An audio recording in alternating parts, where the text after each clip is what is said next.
Red Hood, issue 49. Yeah, I needed the drink before I get on this one because, oof. I'm going to take a shot of the art right away. Go for it. Pantalena, who I've not been a huge fan of. I've been describing him for, I don't know, 6-10 issues, whatever it's been, as a knockoff Kenneth Rocafort. And I've mostly said, he's fine. This first page is possibly the worst page I've seen him do. It's kind of terrible. This is, I mean, I don't know how much you remember or paid attention to last time. Last time was a Joker War tie-in, but the first page kind of had a background effect where it showed the next page of the story, but cut off and ripped away and went into Joker War. This is actually the same first page again, essentially, with the rest of it shown, and it's terrible. It's again, if you don't remember, this is the original New 52 Outlaws showing up in the present. So this is obviously Red Hood, Corey and Roy. Corey in her terrible, terrible costume, with lots and lots of boob on show, is the first thing I can say. And I will say, because part of that is the costume, because it was a terrible design, but I think it's accentuated in this drawing. And then on the Red Hood, because right now we've got Red Hood in the half mask that I don't know if you've seen it, Pete. That he's what he's wearing right now. Oh yeah, it's just the bottom half. Yeah. So we got that, and then we've got Red Hood from the New 52 in the full face mask, the full helmet. And for whatever reason, when he's in the full helmet, his face is squashed. It's got a separate, not cut out, but extra space for his ear, which I don't remember ever being there before. Like in my memory, it's kind of a relatively kind of just almost spherical helmet, right? It just goes around, whereas this has an actual bulge for his ear space, and it's a terrible choice. But yeah, there's this issue. We have them show up. It tells me in an editor's note at some point that they were in the Chamber of All in the original New 52 Red Hood and the Outlaws issue 3. So that's when these are from. This is before they were they were barely even a team at that point. They barely even knew each other. Which I guess is easier right now because you don't have to worry about where they were in their banter. You just be like, no, they don't have any banter yet.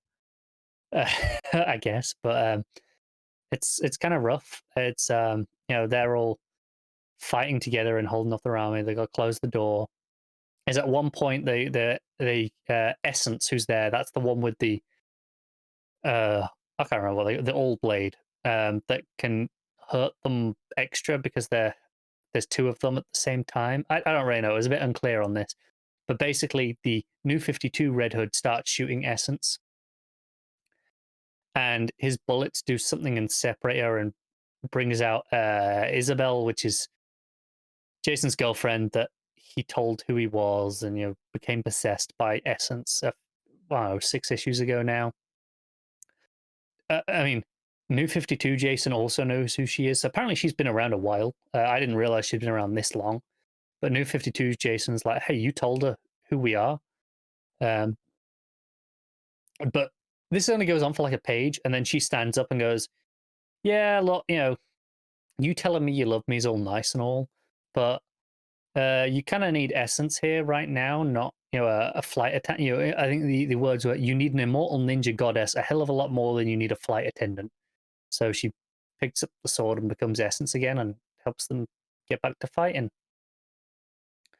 There's a couple of moments with Roy where Jason's like, should I tell him? Should I say something? And then, at the end, he stops him.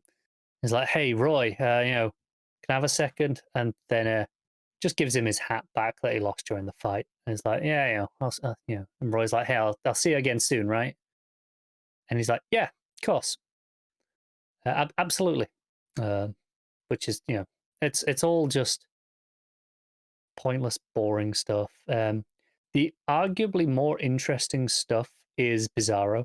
I'm shocked, I know, because that's been the case for most of this book. With a very disappointing ending, frankly. I say disappointing. There's 1 issue left of this particular run, and then I don't give a shit. But Last issue, it ended with Bizarro in hell killing Trigon. That's right, Trigon is dead. In the current continuity, Trigon is gone. And I know Pete remembers this because he made many a joke last issue, including the title of the episode. I'll be honest, I didn't remember a damn thing. I remember making puns. I don't remember why I made the puns, though. Yeah, this is why.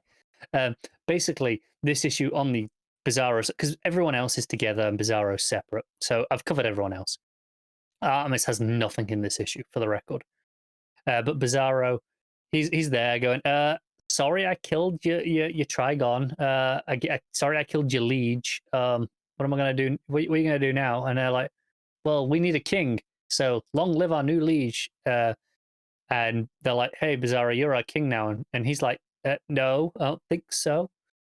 And they go, well, if you're not our king, we're going to go, ravage shit on Earth and we're going to have some fun. So the ending of the issue is Bizarro coming up to the rest of the team. I say rest of the team, it's Jason and Artemis in the present day versions, and saying he's going to stay in hell and explain to them that he killed Trigon, so he's their ruler now, and if he doesn't rule, they'll all come to Earth. So he has to stay there. So that's it. Bizarro's gone. So the one thing that was genuinely kind of okay in this book for maybe 15 issues of this past 50 odd is gone once again. The final page is him sitting on a throne in hell. It's almost over, so it's not like there's that many issues left without him. There's not, but you just know 50 is going to be bloody oversized, isn't it? Pricks. Yeah, I know it is. I haven't seen that. I didn't read the solicit to check, but it's bloody know it's going to be. You know what it's going to be. Yeah, it says next, the trial of the Red Hood, which sounds thrilling.